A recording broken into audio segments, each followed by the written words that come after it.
안녕하십니까. 8월 첫째 주 더팁스 위클리 뉴스입니다. 새로운 여당 대표는 개혁을 넘어 내란과의 전쟁을 선포했고 반복된 인재에는 대통령의 철퇴가 예고됐습니다. 또 이상기후의 습격 속에 우리 삶에 직접적인 영향을 미칠 정책들의 향방도 결정됐는데요. 먼저 새로운 여당 대표의 등장 소식부터 전해드립니다. 이재명 정부 출범 이후 첫 여당 대표로 더불어민주당 정청래 의원이 선출됐습니다. 최종 합산 득표율은 61.74%. 강력한 개혁을 내세운 정 대표는 박찬대 의원을 큰 격차로 따돌리며 당권을 거머쥐었습니다. 특히 이번 선거 결과에서 주목할 부분은 당심의 향방입니다. 정 대표는 국회의원들의 지지가 중요한 대의원 투표에서는 박찬대 의원에게 밀렸지만 당원의 목소리가 가장 크게 반영되는 권리당원 투표에서 무려 66.48%의 압도적인 지지를 얻었습니다. 국민 여론조사에서도 득표율은 60%를 넘었습니다. 이 같은 결과는 12.3 내란 사태 이후 당원과 지지자들이 요구해온 강도 높은 개혁, 그리고 내란 세력 척결에 대한 열망이 정 대표의 당선에 결정적인 동력이 되었음을 보여줍니다. 한편 이번 결과를 두고 내란 척결을 바라보는 민심과 당내 주류 국회의원들의 시각이 크게 엇갈린다는 지적도 나오고 있습니다. 이처럼 변화된 민심을 등에 업은 정청래 대표는 어떤 길을 걸어왔을까요?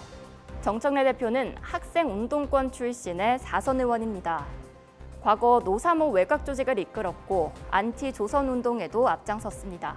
민주당의 주류인 86그룹과는 거리를 둔 소위 아웃사이더로 평가받았고 거친 언행을 이유로 공천에서 탈락하는 등 정치적 부침도 겪었습니다. 하지만 22대 국회 들어 법제사법위원장을 맡으며 선명한 개혁 노선을 주도했고 강성 지지층들의 지지를 바탕으로 마침내 당권을 거머쥐며 정치적 재기에 성공했습니다. 이러한 정 대표의 등장은 향후 전국에 적지 않은 파급력을 예고하고 있습니다. 먼저 대통령실과의 관계 설정이 주목됩니다. 정 대표는 싸움은 내가 할 테니 대통령은 일만 하시라며 역할 분담론을 강조했습니다. 개혁 입법은 당이 주도하고 대통령은 국정 운영에 집중해야 한다는 구상인데요. 이에 대해 이재명 대통령은 원팀 정신을 당부하며 당과 대통령실의 조화를 강조했습니다. 이어 주목되는 건 야당과의 관계입니다. 정 대표는 국민의힘을 향해 지금은 여야 개념이 아닌 내란과의 전쟁 중이라고 규정했습니다. 사실상 국민의힘을 정상적인 대화 상대로 보지 않겠다는 입장을 공식화한 셈입니다. 또한 정 대표는 내란 특검을 통해 국민의힘 내부의 내란 동조 세력이 확인될 경우 국민적 요구에 따라 위헌정당 해산심판 청구도 불사하겠다는 뜻을 밝혔습니다. 2013년 헌법재판소가 통합진보당 해산을 결정한 전례가 있어 전혀 불가능한 절차는 아닐 것으로 보입니다. 또 정 대표는 당선 직후 수락연설에서 개혁의 방향과 속도를 명확히 했습니다. 당원 주권 강화를 약속하며 검찰개혁, 언론개혁, 사법개혁을 우선 추진 과제로 제시했는데요. 또 이를 위해 즉시 각 개혁 과제를 전담할 TF팀을 가동하겠다고도 선언했습니다. 이어 개혁에는 저항이 따르기 마련이며 그 저항은 제가 극복하겠다고 말하면서 예상되는 난관을 정면 돌파하겠다는 의지를 분명히 했습니다. 정 대표의 강력한 개혁 드라이브가 국회에서 어떤 결과로 이어질지 또 향후 정치 지형에 어떤 변화를 가져올지 그 귀추가 주목됩니다. 두 번째 소식입니다. 중대산업재해가 반복된 포스코 ENC. 이번엔 그 책임을 피할 수 없을 것으로 보입니다. 우리는 기계가 아니다. 1970년 스스로 불꽃이 되어 노동자의 존엄을 외쳤던 전태일 열사의 절규가 오늘 다시 들려오는 듯합니다. 사고는 지난 4일 벌어졌습니다. 공사 재개 첫날이었죠. 광명 서울고속도로 건설 현장에서 30대 미얀마 국적 노동자가 감전으로 쓰러졌고 현재 의식불명 상태입니다. 양수기 수리 과정에서 일어난 사고로 올해 들어서만 벌써 4번째 인명사고입니다. 결국 다음 날인 5일 포스코 ENC 정희민 사장이 반복된 인명사고에 무거운 책임을 통감한다며 사퇴했습니다. 그리고 신임 사장엔 송치영 안전특별진단 TF팀장이 내정됐지만 사장 한 명의 사퇴로 이 문제가 끝나지 않는다는 여론이 거셉니다.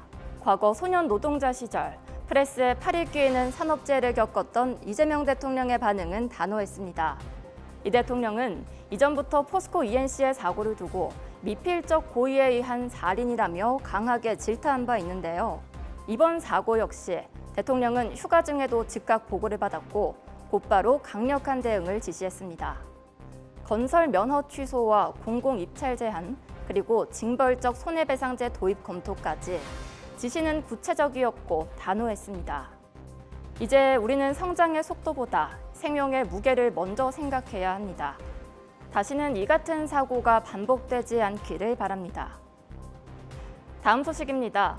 서울 도심 곳곳이 때 아닌 쥐떼 공포에 휩싸였습니다. 최근 버스 정류장이나 지하 쇼핑몰은 물론 아파트 단지 화단에서까지 쥐가 출몰한다는 민원이 빗발치고 있는데요. 전문가들은 이상기후로 쥐의 번식력이 왕성해진 데다 낡은 하수관이 쥐들의 서식처가 되고 있다고 분석합니다. 문제는 단순한 혐오감을 넘어 치명적인 감염병 확산의 우려를 낳고 있다는 건데요. 쥐는 렙토스피라증, 신증후군 출혈열 등 치명적인 감염병의 매개체로 알려져 있습니다. 특히 렙토스피라증은 쥐의 소변 등 오염된 물을 통해 감염될 수 있으며 심할 경우 사망에 이를 수도 있는 위험 질환입니다. 질병관리청은 침수 지역 작업 시 상처 부위를 보호하고 외출 후 반드시 손을 씻는 등 각별한 주의를 당부했습니다. 다음 소식입니다. 미래교육의 핵심으로 주목받던 AI 디지털 교과서가 결국 교과서가 아닌 교육 자료로 법적 지위가 격화됐습니다. 그동안 논란이 됐던 초중등교육법 개정안이 지난 4일 국회 본회의를 통과하면서 AI 교과서는 사실상 학교 현장에서 퇴출 수순을 밟게 됐습니다. 교육부는 현장의 혼란을 최소화하겠다는 입장이지만 이미 8천억 원 이상을 투자한 교과서 발행사들은 취약계층 학생들을 위한 공공적 기능이 무너졌다며 헌법 소원 등 법적 대응을 예고하고 있어 그 진통은 당분간 이어질 전망입니다. 다음 소식입니다. 오는 16일부터 자동차 사고로 수리를 맡길 경우 제조사의 순정 부품이 아닌 정부 인증 대체 부품이 우선 사용될 전망입니다. 금융당국이 수리비 절감과 보험료 안정을 목표로 자동차 보험 표준약관 개정안을 시행하기로 한 겁니다. 대체 부품은 성능은 순정과 유사하지만 가격은 최대 40%까지 저렴합니다. 앞으로 대체 부품을 기준으로 보험료가 선정되고 운전자가 순정 부품을 선택할 경우 추가 비용을 부담해야 할 수도 있습니다. 이에 소비자들의 반발도 적지 않습니다. 보험사의 이익을 위한 소비자 선택권 침해라는 비판이 쏟아졌고 논란이 커지자 금융당국은 한 발 물러섰습니다. 출고 5년 이내 신차나 브레이크 등 안전 핵심 부품은 적용 대상에서 제외됐고 대체 부품 사용 시 보험료를 할인해주는 혜택 확대 방안도 내놨습니다. 끝으로 해외 소식입니다. 러시아 캄차카 반도의 크라셰닌니코프 화산이 폭발했습니다. 캄차카주 비상사태부는 지난 2일 화산 폭발 사실을 공식 발표했는데요.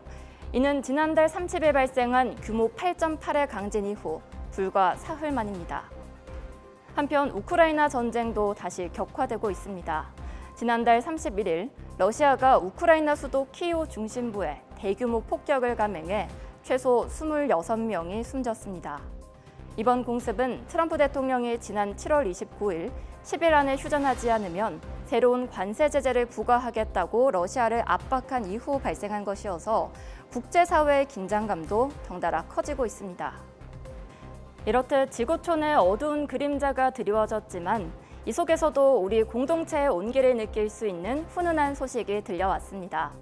정부가 민생 회복을 위해 지급한 소비 쿠폰, 이 쿠폰을 이용해 소방관들에게 커피를 선물한 한 시민의 이야기입니다. 자신을 평범한 직장인이라고 밝힌 30대 시민은 배달앱을 통해 천안의 한 소방서에 커피 100잔을 보냈습니다. 연일 계속되는 폭염과 비상 상황 속에서 우리를 지켜주셔서 감사합니다. 이렇게 적힌 응원의 메시지도 함께 남겼는데요. 예상치 못한 선물에 소방대원들은 잠시나마 더위를 잊고 큰 힘을 얻었다며 감사를 표했습니다. 민생 회복을 위한 정책이 누군가에게는 감사를 전하는 따뜻한 마음의 선물이 됐습니다. 어려운 시기일수록 서로를 향한 작은 관심과 격려가 가장 큰 위로이자 희망이 될 것입니다. 무더운 여름, 옆자리의 동료에게 또 고생하고 있을 나의 가족에게 시원한 차 한 잔과 고맙다는 말 한마디 어떨까요? 더 팁스 위클리 뉴스 마칩니다. 시청해주신 여러분 고맙습니다.